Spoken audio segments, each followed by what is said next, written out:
Salut à tous. Bon, toujours dans la SMIC. Ce coup-là, je suis rendu dans les parcelles de fond à côté du site principal. Donc là, préparation d'automne. Simplement un petit coup de passage de TLD au printemps. Vous verrez justement dans la vidéo de demain matin ce passage-là. Donc il y a de la fraîcheur à l'intérieur. Je vais descendre vous faire voir un petit peu le SMIC que je peux réaliser ici. Donc sur Kimat, variété P9300, donc 360 d'indice.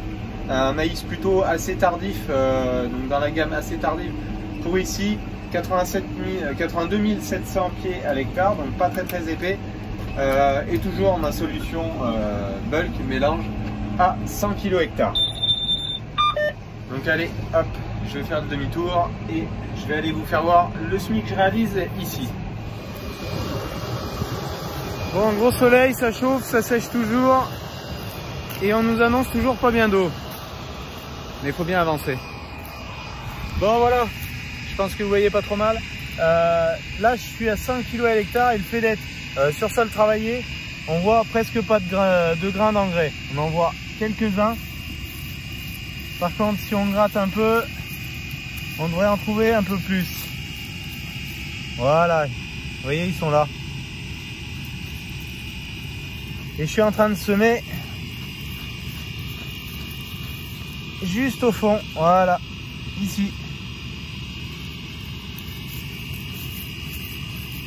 Alors le suivant il est où? Il est là. Alors, il est vraiment plaqué au fond. Et par contre, ce que je vais vous faire voir, c'est ça. Ah, de la fraîcheur toujours. Alors je t'aime assez cru, hein. On est d'accord, pour essayer de la chercher. Mais ça c'est des maïs qui vont réussir à lever quand même. Alors que dessus on est sec. Mais dedans on a quand même de la fraîcheur. Donc voilà, bon allez, je vais vous faire quelques images au drone de tout ça.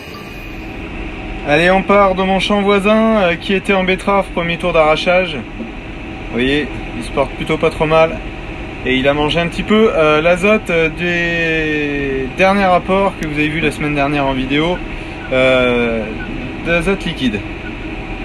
Hop, franchis la haie. Et voilà, donc là vous voyez, vitesse de travail 8 km/h, ça va plutôt pas trop mal.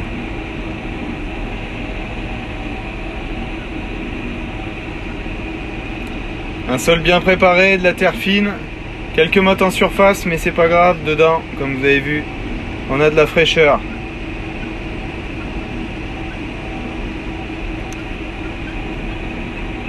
Vous voyez derrière aussi l'avantage d'avoir le jumelage, c'est que je retasse quasiment toute la largeur sauf 40 cm, enfin 20 cm sur chaque externe, donc ça fait des petites bandes de 40 cm où les mottes sont toujours présentes, mais il n'y a rien de méchant à ça. Ici je vais même pas forcément faire de traitement racinaire, donc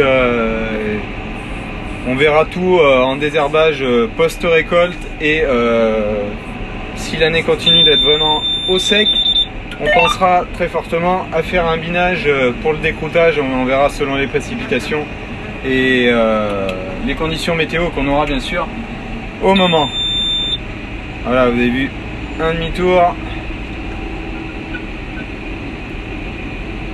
Et après on se relance. Vitesse de croisière 8 km/h. Bon, on est dans une petite parcelle, hein. Donc vous voyez, les raies sont pas très longues, mais ça va quand même plutôt pas trop mal. Vous voyez les éléments, si on se met en transversal, là ils bougent vraiment plus du tout. C'est vraiment très linéaire. Ça va vraiment pas mal. Même la trémie frontale, vous voyez, ça bouge pas du tout, tout va bien. Donc voilà aujourd'hui un peu le SMIC que je peux réaliser. Ce matin je suis allé désherber tout le site le plus loin. Allez, on revient en cabine. Bon bah vous voyez un petit peu mieux le SMIC que je peux réaliser ici. Je vous cache pas, ici on est dans les meilleures terres d'exploitation. On est à 65% d'argile à peu près ici, 60-65%. On a des terres qui sont relativement saines, qui drainent bien avec une grosse profondeur de sol. On a 4% de matière organique, enfin tout qui va plutôt bien. Alors si vous allez me dire, on voit beaucoup de peut-être de débris du précédent et de l'anté-précédent. Bon, en fait, c'est que le blé avait été implanté en direct derrière le maïs, donc qui fait que c'est moins digéré les pailles, et c'est le pH du sol qui joue ici, parce que ici on est à 8,5 de pH. Des sols plus neutres, voire acides, ont tendance à dégrader beaucoup plus vite la matière qu'ici. Mais alors ici, même qu'on ait du travail du sol, on a un travail du sol fréquent pour garder notre structure aérée et tout, parce que ces argiles ont tendance à se compacter naturellement, et on va pas refaire de polémique du couvert, mais ça ne restructure pas le sol. Ça peut maintenir une structure dans certaines conditions, mais ça ne restructure pas un sol, pas ici, c'est pas possible. On a déjà vu des essais et ça marche pas. Donc voilà. Mais là, je suis plutôt content du boulot que je fais. Ça, cette parcelle-là, vous avez vu le passage du Karat dans les vidéos des travaux d'automne. Peut-être que vous vous souviendrez un petit peu du paysage et de la haie de peuplier, la rangée de peupliers qui est là justement derrière moi. Donc voilà. Allez, moi je vous dis à la prochaine, et bon week-end de Pâques, parce que je pense que demain je m'accorderai une petite journée un peu plus calme, étant donné les conditions météo. On va pas forcément s'affoler plus que ça à semer. J'ai déjà pris pas mal d'avance, on va dire. Allez, ciao, bye bye.